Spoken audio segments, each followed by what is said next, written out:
Nous allons parler ce soir de l'Algérie où les étudiants manifestent pour le 24e mardi consécutif. On évoquera également le Soudan où un fils du président aurait détourné plus de 50 millions de dollars en Côte d'Ivoire. Des avocats ont porté plainte contre Fatou Bensouda. Et puis nous parlerons du Togo où le H-Kroun dénonce des raquettes sur le plateau. Pour en parler, Firmin Teko Agbo, chroniqueur politique. Bonsoir Firmin. Bonsoir Samuel Niaoui, merci de m'avoir invité. Chris Sega, directeur de publication Express Info. Bonsoir Chris. Bonsoir mon cher ami, bonsoir aux téléspectateurs et à toutes les téléspectatrices. Et Francisco Naprokoura, journaliste freelance. Bonsoir Francisco. Oui, bonsoir Samuel et bonne arrivée. Merci. Bonjour téléspectateurs. Nous commençons avec l'Algérie. Environ 500 étudiants ont manifesté mardi pour la 24e semaine d'affilée à Alger, proclamant leur rejet du dialogue prôné par le pouvoir pour mettre fin à la crise politique née de la contestation inédite que connaît l'Algérie depuis février.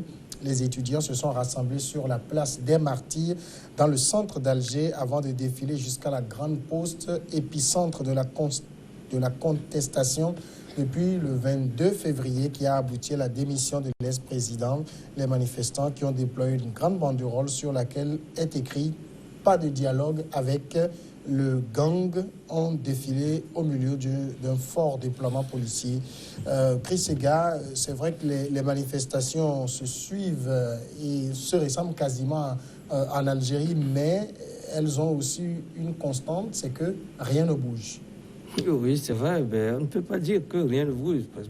Peut-être que cela bouge d'une certaine façon. Ce n'est pas aussi perspective que cela dans la rue ou alors eu égard aux objectifs que la rue s'est fixée, mais les jours ne se ressemblent pas pour autant que cela. Ce que je veux dire par ailleurs, c'est qu'il faut que ce président-là, que je considère finalement comme une personnalité liée, qui est là, qui représente une façade de démocratie ou bien de je ne sais pas quelle forme de convenance politique aux détenteurs réels même de ce pouvoir-là. Il faut que le général, comment vous l'appelez, le général Gaïd Salah se découvre pour dire que c'est lui qui est aux manettes, c'est lui qui prend les décisions importantes, parce que lorsqu'on se réfère quand même aux accords passés entre le panel des 6 personnalités qui devront quand même conduire les négociations vers les élections, il a voulu faire des concessions en disant notamment qu'on peut faire lever cette pression-là sur les médias, qu'on peut permettre à ceux qui sont à l'arrière-pays de venir vers la capitale pour manifester et puis pour libérer ceux qui sont détenus en lien avec les manifestations. Je crois que le président là est partant pour apporter une satisfaction face à ces demandes, à ces doléances-là, mais c'est ça là qui s'insurge contre cette orientation, et je crois qu'il faut qu'il nous dise concrètement ce qu'il attend de la rue, ce qu'il attend de la suite des événements, et il faut qu'il prenne ses responsabilités. S'il veut être président, arrêter ce processus-là pour se découvrir. Mais là, le jeu auquel il est en train de jouer, ce jeu-là ne satisfait pas la majorité. On a l'impression qu'il veut avoir la rue à l'usure, et je ne crois pas que cela marcherait. Mais le problème, c'est qu'avec cette rue, pour le moment, c'est vrai qu'on a de fortes mobilisations, mais véritablement, elle peine à imposer une conduite aux tenants du pouvoir. Oui, je le disais ici, les Algériens, ils ont dit qu'ils ont passé tout le temps sous Bouteflika pour rien. Donc, ils veulent un certain départ, c'est-à-dire qu'ils veulent avoir effectivement des signaux. C'est la raison pour laquelle, certainement, la rue ne faiblit pas. Et donc, ils vont continuer de pousser jusqu'à ce que peut-être le général même tombe. Il tient fort. Sauf que ce dégagisme ne donne rien pour le moment. Oui, bon, il donne, bien sûr, beaucoup sont déjà partis. Vous disiez tout à l'heure que ça ne donne pas grand-chose, mais visiblement, beaucoup sont partis. Et certains sont en prison. Chaque fois, on multiplie, même pas plus tard qu'hier. Il y a eu une arrestation encore. Voilà. Donc, ça veut dire... Et les gestes de ce monsieur démontrent qu'il avait une certaine, une certaine ouverture. Sinon, regardez ces manifestations par rapport à ce qui se passe au Soudan. D'accord? Et une armée, une police qui arrive à encadrer ces milliers de manifestants sans grabuge, mais il faut vraiment féliciter les forces de sécurité de l'Algérie.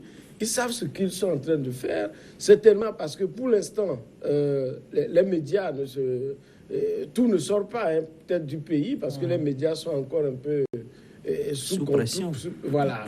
Donc, peut-être qu'il y a d'autres choses qui se passent qu'on n'arrive pas à découvrir. Voilà. Je vais vous faire, je sais pas, écouter deux réactions de deux étudiants qui disent, le premier dit, nos demandes ne peuvent pas être soumises à débat car elles sont claires, à commencer par le départ du président Abdelkader Ben Salah. De plus, aucun d'entre nous n'a choisi ces personnes qui parlent en notre nom. Voilà, c'est un étudiant qui parle. Le second, qui dit, le peuple qui descend dans la rue chaque mardi et chaque vendredi n'est pas bête pour accepter d'être représenté par ces personnes. Vous voyez, dans ces situations où vous voyez cette réaction, ou cette façon de réagir du peuple, un peuple qui est très intransigeant, qui est très radical, qu'est-ce que vous pouvez... Je pense que les autorités algériennes, elles veulent composer avec le peuple. Mais elles s'aperçoivent que la situation devient de plus en plus difficile. Et il fallait être pragmatique au début pour éviter ces problèmes-là. Bien sûr, les Algériens, ils vont se fatiguer avec le temps, comme ce que nous avons connu avec les gilets jaunes en France. Mais... mais en février, août, ça ne se souffle pas. Oui, ça ne se souffle pas, mais on verra jusqu'où ils iront. Mais ce que moi je voudrais essayer de démontrer, c'est que il faut être pragmatique. Quand un chef d'État quitte le pouvoir dans ces conditions-là, quand vous voulez que le pouvoir vienne de la rue, ou vous voulez laisser toute la possibilité à la rue de décider, vous qui êtes au pouvoir et qui maîtrisez un peu tous les enjeux, vous allez avoir toutes les difficultés. Et je pense que c'est ce qui est en train d'arriver au général. Les gens, ils n'arrivent pas à organiser les élections, ils ne peuvent pas, parce que la rue veut 100 choses à la fois, ce qui va être tellement difficile. Même pour l'Afrique, vous savez, ce qui se passe aujourd'hui, c'est une question d'émotion. Ce qui se passe dans la rue, c'est une question d'émotion. Les Algériens veulent tout et tout de suite. Ils veulent avoir plus de démocratie, ils veulent avoir à manger, ils veulent avoir un pays bien développé, ils veulent radicalement tourner la page de Bouteflika. Ce qui n'est pas possible, ce qui n'est pas concevable non plus. Alors, à l'avenir, ce qui serait plus intéressant, moi, j'aurais souhaité que le président, par intérim, en prenant le pouvoir, qu'il négocie avec des représentants du peuple, qui leur disent, vous savez, vous nous demandez ceci, soit on suspend les manifestations pour un moment et on va suivre. Parce que les gens ne peuvent pas manifester et vous gouvernez. Ça va être compliqué. Au moment où vous avez besoin d'argent, au moment où vous avez besoin de moyens pour assurer la sécurité, au moment où vous avez besoin d'argent pour faire circuler l'argent dans le pays et permettre à l'économie de tourner, mais vous avez encore les petits moyens que vous avez. C'est avec ça que vous assurez la sécurité des manifestations. Alors ça va être tellement compliqué. Pour l'Afrique en général, moi je pense que dans ce genre de situation, il faut être pragmatique avec les gens. Quand les gens descendent dans la rue, dites-leur que ce que vous demandez, ce n'est pas possible. Mais donnez-nous du temps. Vous négociez comme ce qui s'est passé avec le Togo lors du dialogue de février 2018. Les opposants, la C14 et le pouvoir se sont arrangés à trouver un juste milieu. Le pouvoir dit, moi si je fais ceci, mais vous suspendez les manifestations jusqu'à ce qu'on arrive à régler un certain nombre de problèmes. Pour le moment, que ce soit les étudiants qui descendent dans la rue mardi ou bien le peuple en général qui sort les vendredis, les demandes peuvent se résumer en une sorte de dégagisme absolu. Est-ce que c'est possible? Non, je crois que dans toute négociation, on demande davantage pour en avoir peut-être quelque chose qui soit un truc médium. C'est souvent comme ça. Lorsque deux positions sont en présence et vont aller à la table de négociation, les positions se radicalisent. C'est une situation qui est bien connue. Et on ne croit pas que cette vacuité totale que demande la rue à la tête du régime, ce n'est pas possible. Mais le point auquel on en est aujourd'hui, c'est que ce panel-là soit élargi quand même à quelques ténors, à des figures marquantes. On en cite 4 au moins qui fassent partie de ce panel-là et qui apporte une forme de caution à ce panel-là. Je crois que c'est peut-être ça aussi le grand problème, c'est que quand que ce soit les étudiants ou que les autres manifestent, on ne voit pas cette figure tutélaire-là qui se dégage et qui est l'onction populaire. Oui, il faut qu'on le précise, c'est-à-dire que les 6 personnalités-là qui sont désignées par le président pour conduire les négociations l'ont clairement dit qu'ils ne parlent pas au nom du peuple, qu'ils ne représentent pas la rue. Et maintenant, ce qu'ils cherchent eux-mêmes pour se donner et pour avoir cette onction-là, c'est amener à eux des gens qui sont des figures tutélaires, et qui sont des figures marquantes de cette rue-là. Et on en connaît, qu'ils sont des avocats ou des professeurs d'université, etc.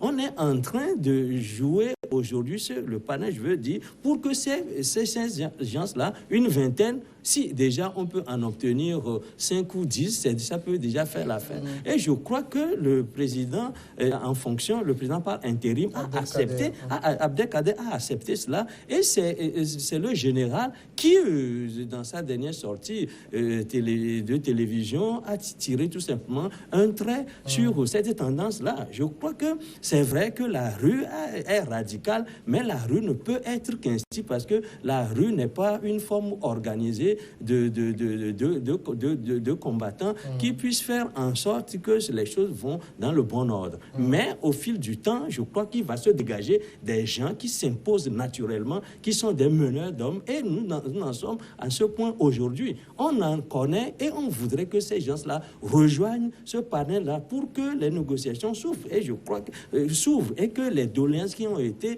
mises sur la table soient satisfaites, au moins en partie, pour rassurer les uns et les autres. Je crois que le radicalisme plutôt vient du général qui ne veut pas accepter ou bien composer et lâcher du lest. Et cela, il faut qu'on en vienne à ce point parce que vous ne pouvez pas aller aux négociations sans donner et sans recevoir des choses. Je crois que on va aller à la première pause d'abord, très courte, et on revient après continuer.